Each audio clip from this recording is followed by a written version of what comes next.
नमस्कार, मी सतीश कुलकर्णी.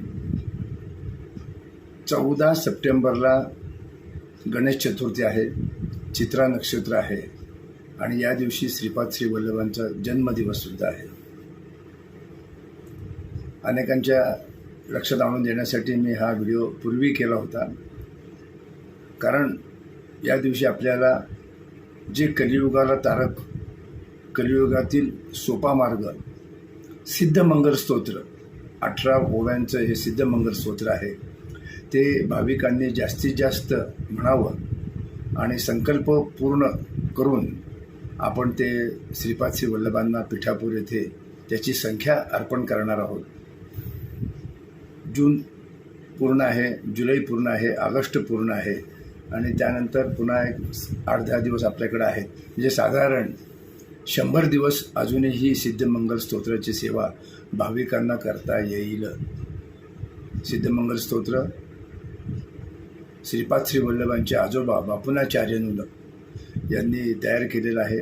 अत्यंत प्रभावी आहे, अनेकांना चांगले अनुभव आलेले आहेत. 100 दिवसात रोज 1 वेळा, 2 वेळा, 3 वेळा, 5 वेळा आपल्या सोयीनुसार, आपल्या इच्छेनुसार आणि आपल्या संकल्पानुसार म्हणता येईल.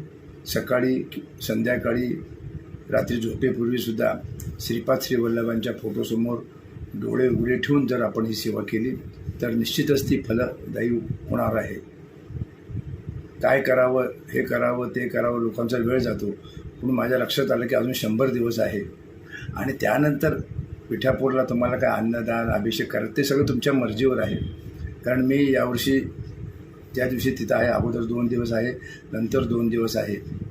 बरेच भाविक म्हटले आता आपल्या घरी गणपती असतो, पण वर्षानुवर्ष आम्ही आमच्या घरात गणेश उत्सव साजरा केला आहे. यावर्षी आपण पिठापूरला जमू, तिथं आपल्याला भजन, प्रवचन, श्रीपाद वल्लभांची पूजा वगैरे आपल्याला हे सेवा कार्य करता येईल.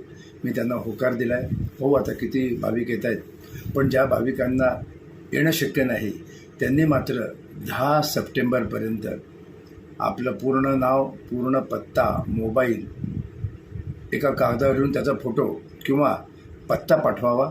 आणि जर तुम्हाला काही करायचं असेल, अन्नदान किंवा सेवा किंवा संकल्पानुसार, मी पूर्वी सांगितलं होतं, एकदा म्हटल्यानंतर 1 रुपया बाजूला काढून ती संपूर्ण रक्कम जरी आपण पाठवली तर श्रीपाद वल्लभांना ती अर्पण करण्यात येईल आणि त्या दिवशी जे भाविक येतील त्यांना अन्नदान आणि आपला अभिषेक गुरुजींकडून करून घेता येईल.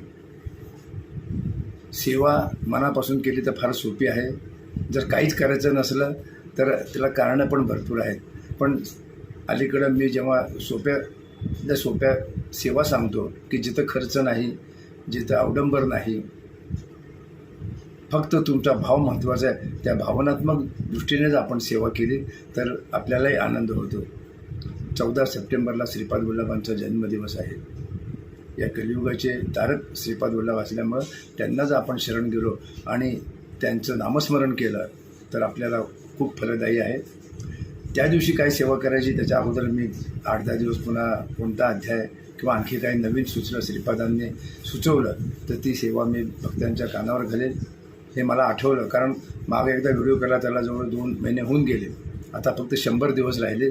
या 100 दिवसामध्ये आपण श्रीपाद श्री वल्लभांची सेवा करावी. त्या दिवशी जो अध्याय वाचायचा आहे किंवा त्यातला महत्त्वाचा कोणता आपल्याला मजकूर आहे ते मी नंतर सांगणारच आहे. कलियुग अतिशय अवघड झालेलं आहे. आपण वृत्तपत्रातून वाचतो, काही खरं आहे, काही खोटं आहे, परंतु आपल्यासारख्या सामान्य भक्तांना श्रीपाद श्री वल्लभ आशीर्वाद देतात. माझा अनुभव आहे, अनेकांचा अनुभव आहे. श्रीपाद श्री वल्लभ आपल्या पाठीशी आहेत, म्हणून आपल्याला ह्या अवघड परिस्थितीनुसार आपल्याला मार्ग सापडतो, मार्ग सापडणार आहे. कुणीही काय करावं हा ज्याचा त्याचा प्रश्न आहे, परंतु फसवणारेसुद्धा तेवढेच झालेत. स्वामींच्या नावाने फसवणारे आहेत, श्रीपादांच्या नावाने फसवणारे आहेत. अन्य अशी फुलं अचानक उगवतात, लोक त्याला बळी पडतात, ती फुलं सुकून जातात आणि जो भक्त जातो तो तर कधीही फुलत नाही. त्याचा पैसा जातो, वेळ जातो. भक्तांनी सावध राहावं. स्वतः श्रीपाद श्री वल्लभ या ब्रह्मांडाचे नायक आहेत. त्यांच्यावर जर ही जबाबदारी असेल तर आपण घाबरण्याचं काही कारण नाही. आपल्या पाठीमागं दिगंबरा श्रीपाद वल्लभ दिगंबरा गाणगापूरचे नृसिंह सरस्वती महाराजांचा आशीर्वाद आहे, पिठापूरचे श्रीपाद श्री वल्लभांचा आशीर्वाद आहे आणि अक्कलकोटच्या श्री स्वामी समर्थांचा आशीर्वाद आहे. आपण फार भाग्यवान आहोत.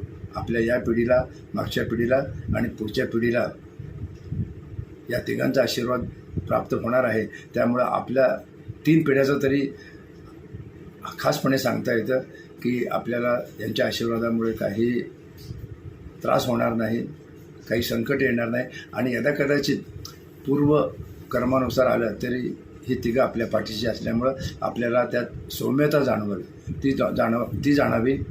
तुम्ही श्रीपाद वल्लभांचे भक्त व्हावं आणि सिद्धमंगल स्तोत्र आणि त्याचबरोबर श्रीपाद राजम शरणम प्रपद्ये हा साधा जप आहे, तो सुद्धा रोज 11 वेळा 21 वेळा आपल्या सोयीप्रमाणे आपण करावा. कारण आताची केलेली सेवा तुमच्या नावावर जमा होईल आणि योग्य वेळी तुम्हाला त्याचा मोबदला नक्की मिळेल. आपण फायदा घ्यावा, आपण संधी घ्यावी आणि मी सांगितल्याप्रमाणे त्याची संख्या, नाव, पत्ता मला कळवा. मला यादी करायला 3-4 दिवस लागतील. यावर्षी मी निश्चितच गणेश चतुर्थीला म्हणजे श्रीपाद वल्लभांच्या जन्मदिवशी पिठापूरला आहे. तिथून काही लाईव्ह करता आलं, काही दाखवता आलं तर आपण दाखवूच. तूर्त एवढंच. नमस्कार.